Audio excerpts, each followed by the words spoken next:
사랑하고 존경하는 유클레시아 성도 여러분, 주님의 은혜와 사랑이 늘 함께 하시기 바랍니다. 출애굽기 13장 22절 말씀에 낮에는 구름기둥, 밤에는 불기둥이 백성 앞에서 떠나지 아니하니라 말씀하셨습니다. 어지럽고 혼란한 세상입니다. 이 세상 가운데서 우리 하나님께서 보내주신 구름기둥과 불기둥이 보혜사 성령님이 우리 성도님들의 앞길을 환하게 비추면서 잘 인도해 주시기를 간절히 바랍니다. 우리 함께 사도신경 고백하심으로 유클레시아 예배 시작하겠습니다. 나는 전능하신 아버지 하나님 천지의 창조주를 믿습니다. 나는 그의 유일하신 아들 우리 주 예수 그리스도를 믿습니다. 그는 성령으로 잉태되어 동정녀 마리아에게서 나시고 본디오 빌라도에게 고난을 받아 십자가에 못 박혀 죽으시고 장사된 지 사흘 만에 죽은 자 가운데서 다시 살아나셨으며 하늘에 오르시어 전능하신 아버지 하나님 우편에 앉아 계시다가 거기로부터 살아있는 자와 죽은 자를 심판하러 오십니다.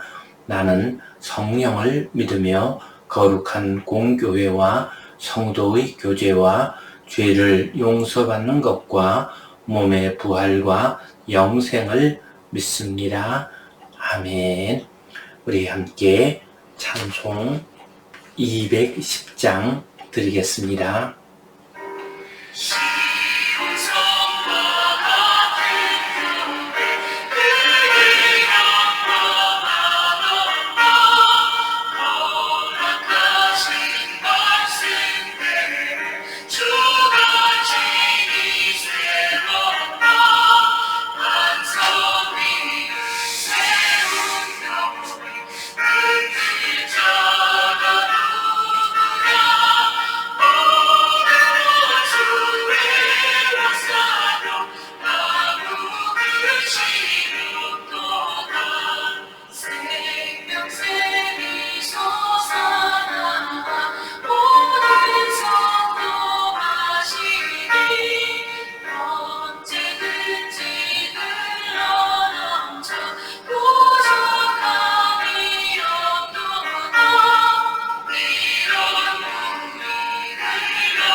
우리 함께 기도 드리시겠습니다.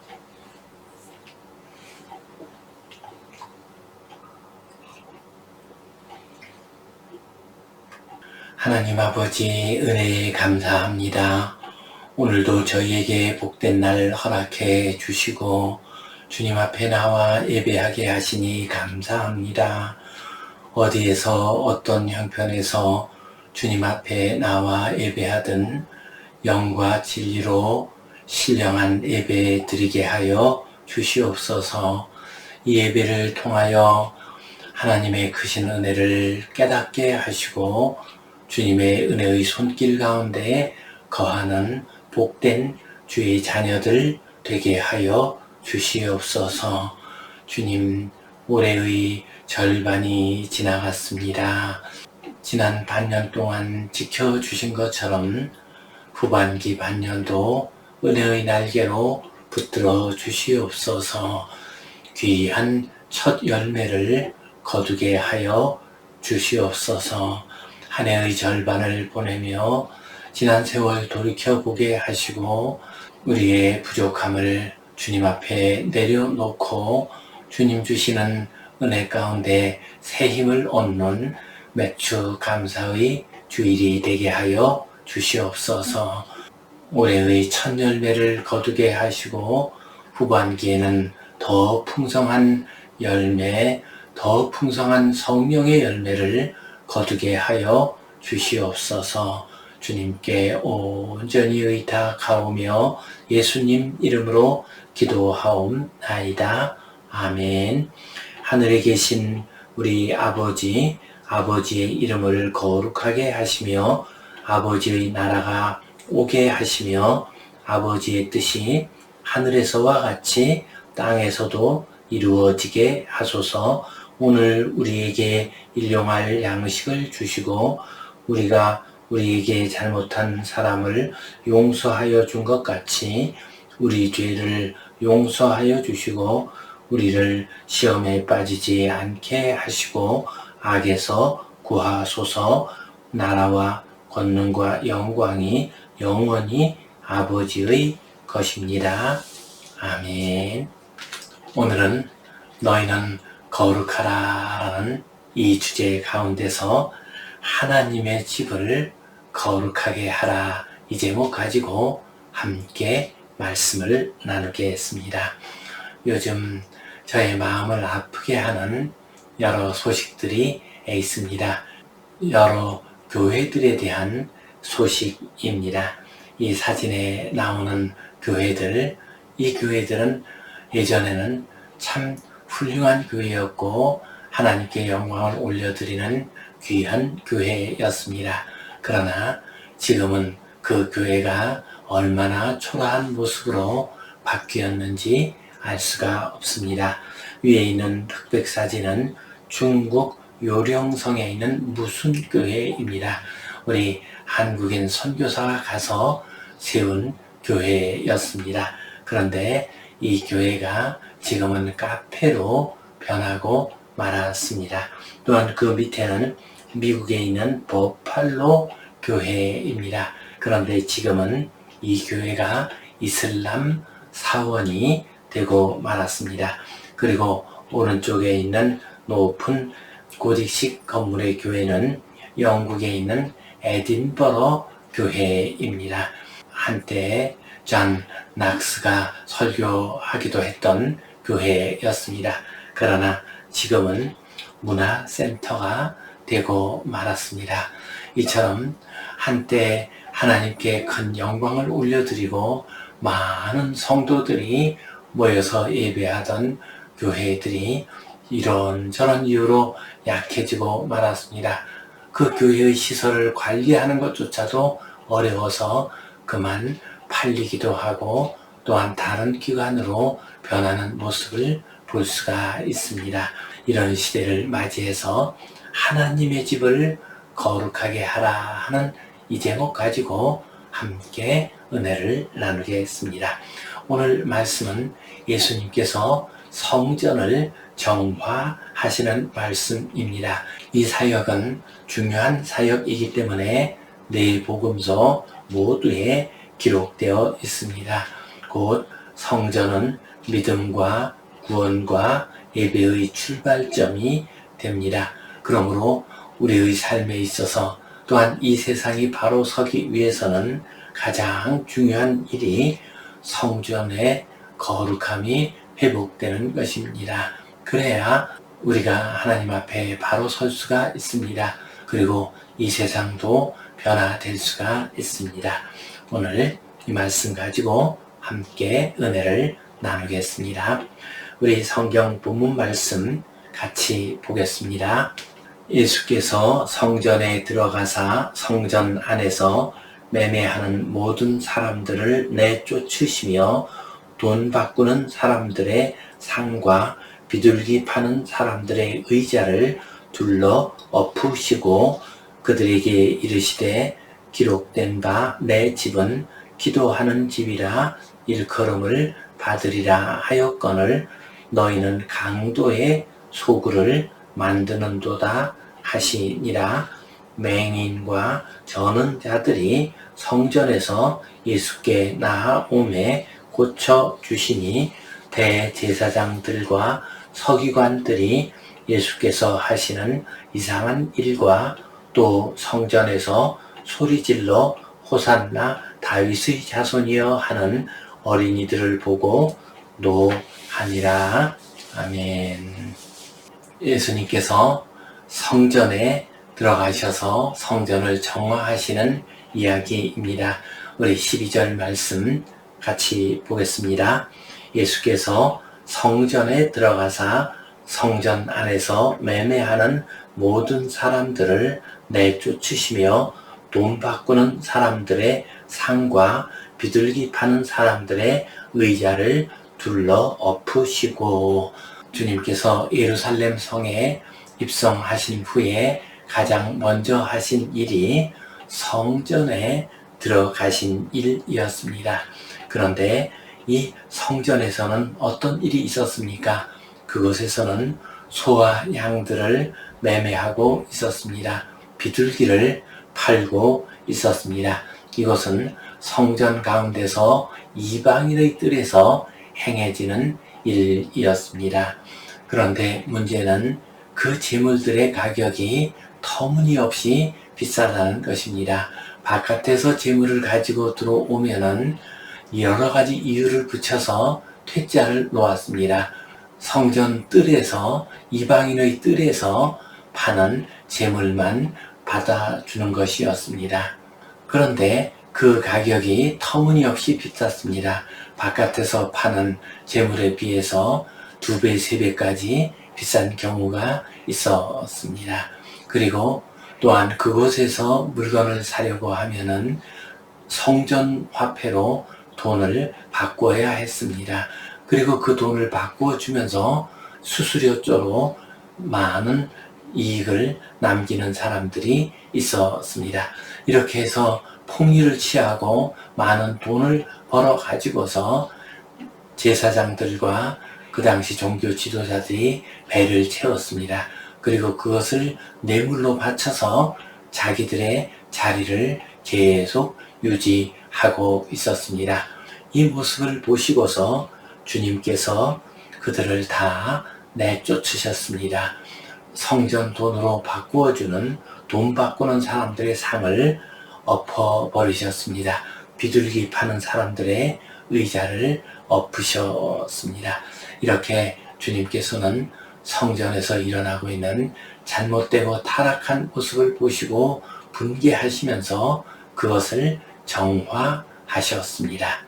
13절 말씀 그들에게 이르시되 기록된 바 내 집은 기도하는 집이라 일컬음을 받으리라 하였거늘 너희는 강도의 소굴을 만드는도다 하시니라. 기록된 바라고 했습니다. 어떤 기록입니까? 이사야 56장 7절 말씀, 예레미야 7장 11절 말씀 등을 인용하고 계십니다. 기록되기를 내 집은 기도하는 집이다 라고 했습니다. 성전은 하나님께 예배하는 곳이고 하나님을 만나는 곳입니다. 하나님께 기도하는 곳이고 하나님의 음성을 듣고 하나님의 응답을 받는 곳이 바로 기도하는 집 성전입니다. 그런데 이 거룩한 기도하는 집을 너희는 강도의 소굴로 만들었다 라고 하면서 크게 책망을 하셨습니다. 그리고 이 일이 있은 후에 14절 말씀 보면요.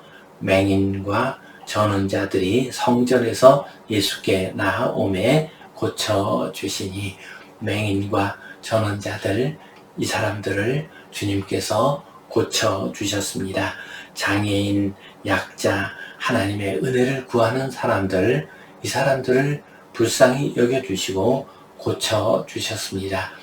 인생들을 구원하는 성전의 본래적인 사명이 우리 주님을 통해서 이루어지게 되었습니다. 이처럼 주님께서 성전을 정화하시고 또한 성전의 본래의 모습을 회복시키셨지만 그 당시 종교 지도자들은 그것에 대해서 격분을 했습니다. 15절 말씀, 대제사장들과 서기관들이 예수께서 하시는 이상한 일과 또 성전에서 소리질러 호산나 다윗의 자손이여 하는 어린이들을 보고 노하니라. 대제사장과 서기관들, 이들은 성전을 관리하는 사람들이었습니다. 성전 예배를 담당하는 사람들이었습니다. 이 사람들이 예수님의 이상한 모습을 보았습니다. 여기서 이상하다라고 하는 말은 헬라어 원어로는 타우마시오스입니다. 이것은 놀랍고 특별하다라는 의미를 가지고 있습니다. 주님께서 행하신 이 일이 참 놀라운 일이었습니다. 특별한 일이었습니다. 보통 사람들은 상상도 할 수 없는 일이었습니다. 이 대제사장들의 탐욕에 정면으로 반하는 일이었습니다. 그리고 어린 아이들이 호산나 다윗의 자손이여 하고 소리를 질렀습니다. 다윗의 자손, 그 의미는 메시아라는 의미입니다. 다윗의 자손 메시아가 오셨다라고 그들이 찬양을 했습니다. 이 모습을 보고서 그들은 노하였습니다. 분노했습니다. 왜냐하면 자기들의 권위가 무너졌고 가장 큰 이익을 얻는 이 성전에서의 장사를 더 이상 할 수 없었기 때문이었습니다. 그래서 이들은 주님을 죽이려고 마음을 먹게 됩니다. 주님께서는 목숨을 걸고서 이 성전을 거룩하게 하셨습니다. 오늘 이 말씀 기억하면서 예수님처럼 성전의 거룩함을 회복하는 귀한 성도님들 되시기를 간절히 바랍니다. 아멘. 오늘 이 말씀 가지고 우리가 기억해야 할 소중한 의미와 교훈 두 가지를 생각해 보겠습니다. 첫 번째로 우리는 하나님의 집을 거룩하게 해야 하겠습니다. 예수님 당시에 종교 지도자들, 그들은 하나님의 집을 관리하고 지키는 사람이었지만은 오히려 하나님의 집을 거룩하게 하지 못했습니다. 장사를 하고 자신들의 욕심을 채움으로써 오히려 하나님의 집을 타락한 곳으로 강도의 소굴로 만들고 말았습니다. 우리 시대에도 얼마든지 그런 비슷한 일이 일어날 수가 있습니다. 그러므로 우리는 하나님의 집을 거룩하게 해야 합니다. 하나님의 집을 거룩하게 하려면 어떻게 해야 하겠습니까? 먼저 우리는 교회 안에 있는 우상을 제거해야 합니다. 교회 안의 우상은 무엇입니까? 그것은 교회를 통해서 이권을 얻으려고 하는 것, 또한 교회의 직분을 가지고서 큰 소리를 치고 자기를 드러내려고 하는 것 역시도 우상 숭배입니다. 저는 연간 예산이 한 20억 정도 되는 교회에서 섬긴 적이 있었습니다. 연간 예산 20억 정도만 돼도 그 안에 여러 가지 이권들이 있는 것을 볼 수가 있었습니다. 우리는 알게 모르게 교회 안에 우상을 만들어 놓고 물질적인 이익을 탐하고 인간적인 욕심에 따라서 섬기는 경우들이 있습니다. 이런 것들을 깨끗이 치우는 것이 바로 성전을 정화하는 것이요 거룩하게 하는 것입니다. 또한 성전이 교회가 온전히 기도하는 집이 되어야 하겠습니다. 예배하는 공간이 되어야 하겠습니다. 성전이 기도의 공간, 예배의 공간이 되지 못하면 성전의 거룩함이 흔들릴 수밖에 없습니다. 그러므로 우리는 성전이 예배의 공간이 되고 기도하는 자리가 되도록 최선을 다해야 하겠습니다. 제가 처음 목회를 할 때 교회를 개척하게 되었습니다. 그때 한 집사님의 매장이 있는 사무실을 빌려가지고 예배를 드렸습니다. 주일이 되면은 넓은 매장의 한편에 의자를 놓고 그곳에서 예배를 드렸습니다. 주일에는 예배 드리는데 아무 불편함이 없었습니다. 그리고 평일에는 그것이 그 집사님의 사무실이고 매장이었습니다. 여러 건강 관련된 침대와 물건들을 파는 매장이었습니다. 어느 날 제가 평일에 그곳을 가게 되었습니다. 그때 파는 사람들이 모여서 회의를 하고 있었습니다. 무슨 좋지 않은 일이 있었는지 막 소리를 지르는 사람도 있었습니다. 어떤 사람은 그곳에서 담배를 피우고서 담뱃재를 바닥에다가 함부로 털고 있었습니다. 그리고 십자가는 구석벽에 세워져 있었습니다. 그 모습을 보고서 제가 얼마나 속이 상했는지 모릅니다. 거룩한 하나님의 집, 예배하는 공간이 평일에 이렇게 될 수가 있구나 하는 생각을 하면서 마음이 아팠습니다. 그래서 월세로라도 독립적인 예배 공간을 마련해 봅시다 라고 말을 했습니다. 다행히 하나님께서 은혜를 내려주시어서 장로님 한 분이 교회를 개척하려고 준비를 하셨고 그 장로님과 함께 새롭게 좋은 공간에서 예배를 드릴 수가 있게 되었습니다. 그렇습니다. 우리는 하나님의 집을 늘 거룩하게 해야 하겠습니다. 주일에 예배 드릴 때뿐만 아니라 평일에도 늘 하나님의 집은 기도하는 공간이 되어야 하겠습니다. 그래서 하나님의 집이 거룩해지고 우리 성도님들의 심령이 거룩해지고 그래서 하늘의 신령한 은혜를 풍성히 받으시기를 간절히 바랍니다. 두 번째로 하나님의 집이 거룩해지면 온 세상이 회복이 됩니다.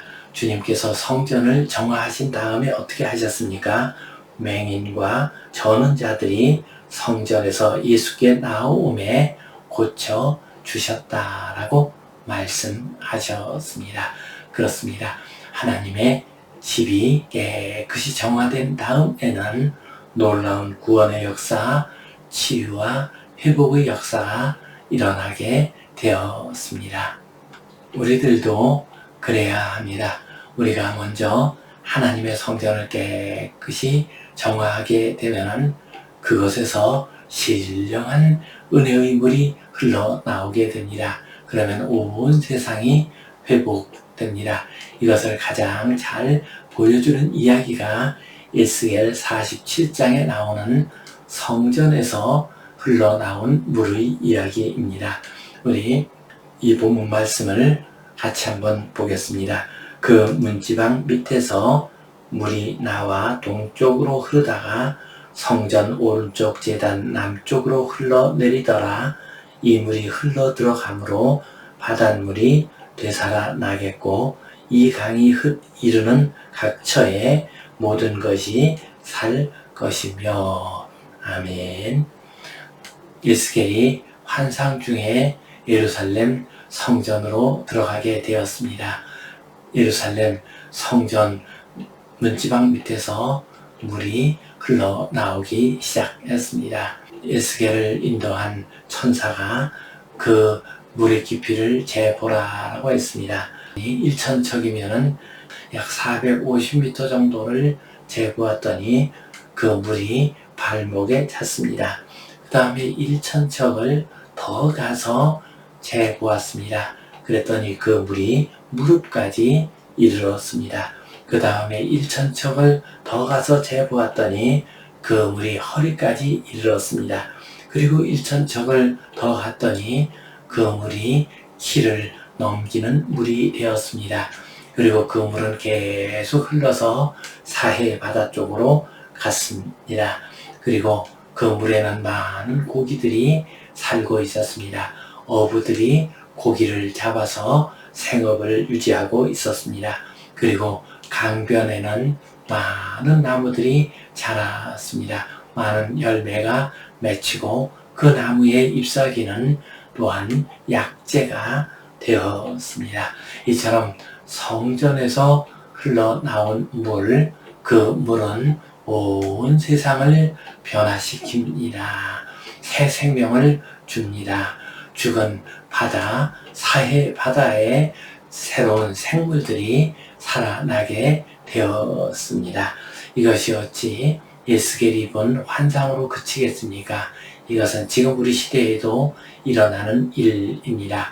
거룩한 성전, 그 성전에서 생명의 물, 말씀의 물, 은혜의 물이 흘러나오게 되면은 사해와 같은 바다가 다시 살아나게 됩니다. 사막과 같은 땅이 다시 살아나게 됩니다. 그래서 많은 열매를 거두게 됩니다.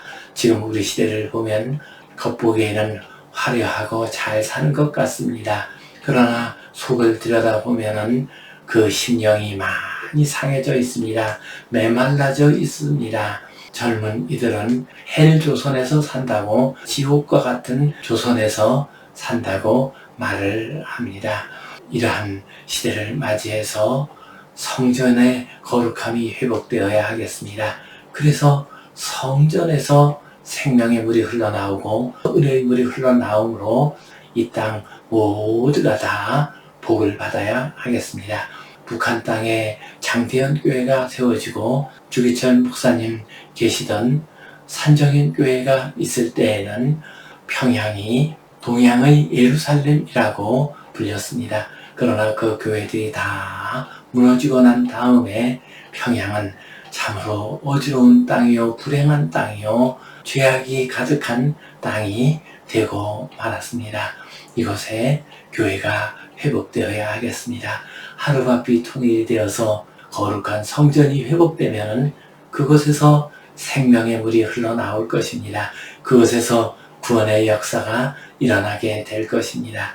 그래서 온 북한 땅이 회복되고 온 세상이 회복되는 놀라운 역사가 일어나게 될 것입니다. 성도 여러분, 이 세상이 어지럽고 혼탁해서 낙심이 많이 되지요. 저도 그렇습니다. 먼저 거룩한 성전을 회복합시다. 그래서 성전에서 흘러나온 은혜의 물이 온 세상을 살리는 놀라운 역사가 임하시기를 주님의 이름으로 축원합니다. 기도하겠습니다. 하나님 아버지, 은혜에 감사합니다. 이 어지럽고 혼란한 세상 가운데서 성전이, 교회가 거룩하게 회복될 수 있도록 도와주시옵소서. 거룩한 예배의 공간이 되게 하여 주시옵소서. 교회 안에 있는 여러 우상들이 다 치워지게 하여 주시옵소서.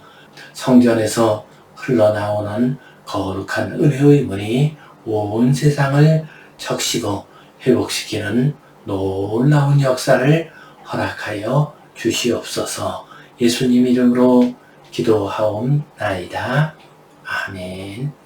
이제는 우리 주 예수 그리스도의 은혜와 하나님 아버지의 크신 사랑과 성령님의 감동, 감화하심, 교통하심, 위로하심, 회복하심의 역사가 성전을 거룩하게 회복함으로 온 세상이 회복되고 거룩한 하나님의 나라가 세워지기를 소원하는 모든 주의 백성들을 위해, 이 땅 위에 모든 교회들을 위해 이제로부터 영원토록 함께 하시옵기를 간절히 축원하옵나이다.